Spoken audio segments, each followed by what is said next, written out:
Hello दोस्तों, नमस्कार। तो भैया का हाल चाल है। स्वागत करते हैं आपका एक और नए रिएक्शन वीडियो में। आज का वीडियो बहुत बढ़िया है।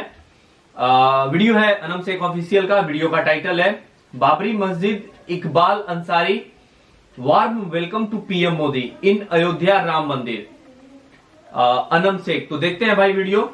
वैसे पाकिस्तानियों को बहुत मिर्ची लगता है इस मैटर पर, बाबरी मस्जिद के ऊपर, ताकि भाई उन लोगों को भी सच्चाई पता नहीं रहता है। ये सब पाकिस्तानी जो होता है बुड़बक टाइप लोग होता है। तो देखते हैं क्या रिएक्शन आता है लोगों का, उसके बाद जो हम अपना बात बताएंगे। तो लेट्स स्टार्ट। कह रही हूँ, आपको भी पता होगा बाबरी मस्जिद का जो वाकया हुआ था इंडिया के अंदर, अब उसकी जगह राम मंदिर बना दिया गया है कि वहाँ के मुस्लिम, वहाँ के हिंदुस्तान के मुस्लिम अब इस्तकबाल करें पीएम मोदी का फूल बरसा के राम मंदिर में। क्या कहेंगे? डेफिनेट है, हम मुसलमान हैं तो डेफिनेट हमारा जो जज्बा ईमानी है वो तो किसी सूरत में ये एक्सेप्ट नहीं करेगा कि उधर हमारा जो मस्जिद है बाबरी मस्जिद, उसको उन्होंने शहीद करके उन्होंने मंदिर बना दी है। तो यह तो ज्यादती है ना।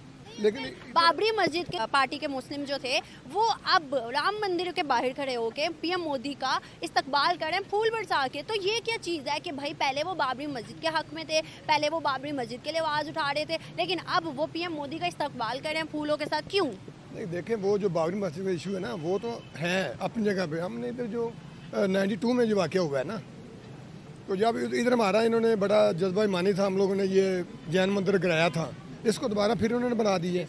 उनकी तो बात बन गई ना। वो तो जो उनकी नाकामी थी वो उन्होंने कही मारा, तो उन्होंने निशान बाकी है ना। उन्होंने भी 5 एकड़ से ज़्यादा शायद, या 5 एकड़ जो है ज़मीन दी है मस्जिद के लिए, तो उन्होंने भी ज़मीन दी है मस्जिद के लिए, नहीं है कि नहीं? तो डेफिनेट अगर उन्होंने रियलाइज़ किया है कि हमने ज्यादती की है, मस्जिद बननी चाहिए, तो ये और इशू है ना। किसी को फूलों का उन्होंने हाथ डाला, वो तो उनका अपना इशू है ना। नहीं कहा कि हमने ज्यादती की है, उन्होंने ये नहीं कहा हमने ज्यादती किया। उन्होंने, मैं बताती हूँ, निशानात निकले थे कि मस्जिद के नीचे जो है पहले मंदिर था, तो जो कोर्ट के मुताबिक उन्होंने कहा कि भाई इसको गिरा दो और दोबारा से मंदिर बना दो और इसकी जगह में मुसलमानों को जगह दे दो और जगह दे के मुसलमानों की मस्जिद बना दी जाएगी। तो ये चीज़ मतलब कोर्ट के मुताबिक थी।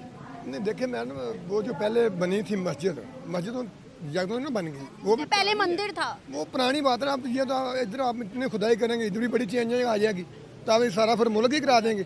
वो तो उनकी बदमाशी थी ना, सीधी सीधी, कि उन्होंने कहा नहीं, यहाँ के नीचे जनाब 100-200 साल पहले या 500 साल पहले हमारा मंदिर होता था। तो वो तो चीज़ें काफ़ी चेंज हुई हैं। वो तो उनकी बदमाशी है ना, वो तो उनकी हद गर्मी थी। उन्होंने अपने आप को हाईलाइट करने के लिए ज़रा उन्होंने कहा यह एक इशू है, तो ज़रा अपने जज्बात को लोगों को ज़रा इमोशनल कर लें। मेरी बात सुने, अब ना राम मंदिर की जो ओपनिंग होनी है ना, उसमें ना मोदी ने ना पूरे दुनिया में ना लोगों को, मतलब जो प्राइम मिनिस्टर्स होते हैं उनको इनवाइट किया है। आपको लगता है कि हमारे मुस्लिम जो शेख लोग हैं उनके ताल्लुकात बड़े अच्छे हैं इंडिया के साथ, तो वो लोग जाएंगे और जाना चाहिए? नहीं, देखें, वो जो उन्होंने किया है वो मस्जिद वाला, वो तो अपनी जगह पर कायम है ना। अगर हमारा जज्बा ईमानी कायम है तो फिर हमें उनको महसूस कराना चाहिए ना कि भाई आपने हमारी मस्जिद को शहीद किया, क्यों शहीद किया है। हमने क्या किया था? इसका ये है कि अगर वो जाते हैं तो उसके जो प्राइम मिनिस्टर जैसे उन्होंने मदऊ किया है, अगर वो जाते हैं, इसका मतलब ये नहीं है कि वो जो मुसलमान अरब ममालिक हैं वो हमारे साथ हैं। आप गज़ा की हालत देख लें कि उधर क्या हुआ है, जहाँ पे तमाम सऊदी अरब समेत तमाम ममालिक खामोश हो गए। इसका ये मतलब है कि उनका जो ज़मीर है वो मर चुका है। अब वो जिस महफिल में जाएँ, वो तो आप ये देख लें तो सऊदी अरब के अंदर बाकायदा नाच गाने वो उन्होंने वहाँ तक भी ले गए हैं। तो हाँ, सिनेमा बन गया है। तो ये नहीं है कि ये जो अरब ममालिक हैं ये इस्लाम को रिप्रेजेंट करते हैं, इस्लाम को ये रिप्रेजेंट नहीं करते। इस्लाम को जो रिप्रेजेंट करने वाले थे वो चले गए हैं, या तो अब उनके बस वो जो खाने पीने वाले होते हैं वो बच गए हैं, अब इक़्तिदार के मज़े लूटने वाले बस।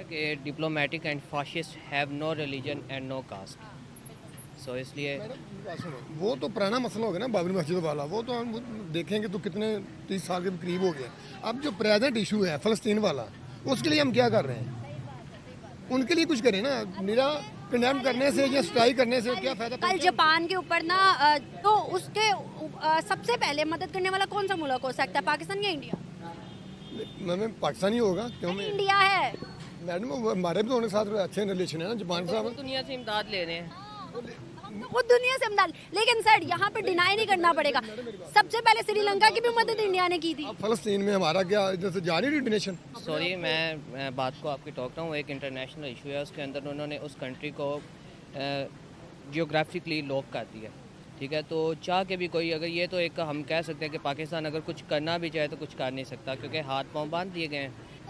जाए तो फ़लस्तीन और इजराइल के मामले में इंडिया ने फ़लस्तीनियों को बड़ा साथ दिया है, अब वोट भी दिया यूएन के अंदर अगेंस्ट इजराइल और हक में फ़लस्तीन के, और उसके अलावा मदद भी भेजी। आपको नहीं लगता कि ये सारी चीज़ें, सर आपको नहीं लगता ये सारी चीज़ें ख़त्म करके हमें भाईचारा क्रिएट करना चाहिए, हमें अच्छे ताल्लुकात बनाने चाहिए? भाईचारा देखना मैडम, भाईचारा तो उसी वक्त होगा ना जब हमारी डिग्निटी डैमेज ना हो। अगर डिग्निटी डैमेज हो गई तो भाईचारा का हमने क्या करना है? ये हमें तमाम मुस्लिम ममालिक को यकजान हो गए, इसके खिलाफ एक्शन लेना चाहिए। निरा खाली कंडेम करने से क्या फ़ायदा होगा फ़लस्तीन वालों को? आप इसका मतलब ये है अगर हम भारत के साथ ताल्लुकात कायम करते हैं, पहले तो ठीक है कायम करें, लेकिन मसला कश्मीर हल करें, क्योंकि अगर हम उनके साथ अभी से ताल्लुकात अच्छे वाबस्ता करते हैं तो इसका मतलब ये होगा कश्मीरियों का खून को हमने भुला दिया, उन्होंने जो कुर्बानियाँ दी हैं। तो चलिए भैया, वीडियो जो है वो समाप्त हो गया। बहुत मनोरंजक पूर्ण वीडियो था, बहुत नमूने टाइप के लोग थे। अंकल जी, खासकर अंकल जी का बात जो था वो बहुत भयंकर उनका विचार था, और उनके विचारों को देखकर हमको यही लगा कि अंकल जी को पाकिस्तान में सबसे भयंकर अवार्ड मिलना चाहिए, नमूना ऑफ द ईयर। अब क्या कहा जाए, ऐसे नमूने जो है पाकिस्तान में भरे पड़े हैं। देखिए भाई, इन लोगों का कोनो गलती नहीं है, गलती इन लोगों के पूर्वज लोगों का है, जो इनके दिमाग में कूड़ा कबाड़ा भर दिया गया है। जो कूड़ा कबाड़ा भर दिया गया तो कूड़ा कबाड़ा आके ही थूकेगा। अब क्या कहा जाए, जैसा बुद्धि में भूसा भर देंगे तो बुद्धि में भूसा ही निकलेगा, खोलेगा तो बस वही बात है। तो देखिए, इसमें इन लोगों की गलती नहीं है। जैसा सिखाएंगे, जैसा मानसिकता होगा, जैसा संस्कार मिलेगा, वैसा ही लोग बकैती करेगा। अब क्या कहा जाए, अंकल जी बड़ा जज्बा कर रहे थे। अरे भैया, जज्बा इतना ही है आपके में, इतना ही आपके पिछवाड़े में दम है, तो काहे नहीं फिलिस्तीन के लिए बंदूक उठा के चले गए फिलिस्तीन में? खाली बस इन लोगों को बकैती करने के लिए कह दीजिए। देखिए भाई, कोई मुस्लिम देश जो है ना फिलिस्तीन वाले मैटर पे चुप्पी साधा था। पाकिस्तानी के लिए लोग जो हैं वो खाली बस जज्बा करते रहते हैं। काहे कि इन लोग में ना, ये लोग नया अभी मुस्लिम कंट्री बना है ना, तो इस वजह से इन लोग में जो है ये जज्बा वाला पावर जो है वो बहुत ज्यादा है। बहुत हम पाकिस्तानियों का देखे हैं, बहुत जज्बा करते हैं, कहते हैं कि हमारी आर्मी का एक जवान जो है भारत के 100 जवान पे भारी। अरे भैया, तुम्हारा आर्मी का एक जवान अगर भारत के 100 जवान पे भारी है तो 93,000 सैनिक सरेंडर क्यों किए थे? उनका लंगोट क्यों उतारा गया था 1971 में, जब बांग्लादेश को पाकिस्तान से नया मुल्क बना, नया देश बना, तो उस समय इन लोगों का जज्बा कहाँ था? उस समय तो पैंट गीला हो गया था। तो उस समय इन लोगों को हिस्ट्री में भी खाली झूठ सिखाया गया है। खाली इन लोगों को जब भी पूछेंगे तो बोलेंगे लोग ना कि जितना चारों युद्ध हुआ है सब युद्ध पाकिस्तान ही जीता है, और चारों युद्ध स्टार्ट कौन किया? भारत स्टार्ट किया। अरे भैया, बहुत भयंकर इन लोगों का ज्ञान है भैया, अद्भुत ज्ञान है। अब क्या कहा जाए, पाकिस्तानी ऐसे मिलते रहते हैं। और भी बोल रहे बाबरी मस्जिद को लेके कि बाबरी मस्जिद को शहीद किया गया। अरे भैया, प्राचीन काल से ही अयोध्या मंदिर वहां पे था जब बाबर आया था, और बाबर ने उत्तर भारत के जो है राज्यों में मंदिर को तोड़ के वहां पे मस्जिदों का निर्माण चालू किया। तो उसमें राम मंदिर भी उसने तोड़वाया था और वहां पे बाबरी मस्जिद का निर्माण करवाया। तो अरे भैया, खुदाई होगा तो मंदिर रहेगा पहले, तो वहां से राम जी की मूर्ति ही न निकलेगी, चाहे जो भी मूर्ति हो, चाहे खुदाई में कुछ भी निकल जाए, गणासा निकल जाए, त्रिशूल निकल जाए। तो आप इससे क्या कर रहे हैं कि वो मंदिर नहीं है? तो इससे जो है आपका मानसिकता जाहिर होता है कि आप कैसा बैल बुद्धि है, कितना आपके पास ज्ञान है। अगर कहीं मंदिर रहेगा पहले से, वहां पे आप तोड़ के मस्जिद बना देंगे, तो वहां पे जो दबे हुए चीजें रहेंगी तो वो तो साक्ष्य प्रमाणित कर रहे हैं कि वो मंदिर के ही है। और इसमें जो हमारे ASI के जो आर्कियोलॉजिकल सर्वे ऑफ इंडिया है, उसके जो खुदाई जो उस समय हो रहा था, जो विशेषज्ञ थे या फिर जो खुदाई के समय जो उपस्थित थे, वो भी मुस्लिम थे, पता नहीं उनका नाम हमको याद नहीं आ रहा, और वो भी बोले थे कि भैया कि यहाँ पे जो है वो मंदिर है और ये मंदिर इसको ही बनाना चाहिए। तो आप अब लोग क्या कहेंगे? आप लोग का जो है माइंड में जो है वो कूड़ा कबाड़ा भर दिया गया, तो वही ना आप लोग उगलेंगे। अब बहुत बात कर रहे हैं डिग्निटी का। अरे भैया, आप लोगों के यहाँ डिग्निटी नाम का कोनो चीज नहीं। आपका नेता परेता तो अपना डिग्निटी खो दिया है। आप लोग का खाक है, जब नेता परेता ही आपका भिखारी हो गया तो आम जनता का खाक बनेगा। कोनो लीड करने वाला देश को है ये नहीं है पाकिस्तान को, तो यही हाल होगा भैया पाकिस्तान का। कोई इन लोगों से अच्छा संबंध नहीं रखना चाहता है। जहां भी जाते हैं दूसरे देश में, ये लोग पाकिस्तान का नाम खराब कर देते हैं। इस वजह से पाकिस्तान का छवि खराब हो जाता है। अब ज्यादा हम नहीं बोलेंगे भैया, नहीं तो हमको भी जो है कहता है कि बहुत बोलता है। अब क्या कहा जाए, इन लोगों का विचार और हमारा विचार मेल नहीं खाता है, तो हम भी रेल देते हैं इन लोगों को।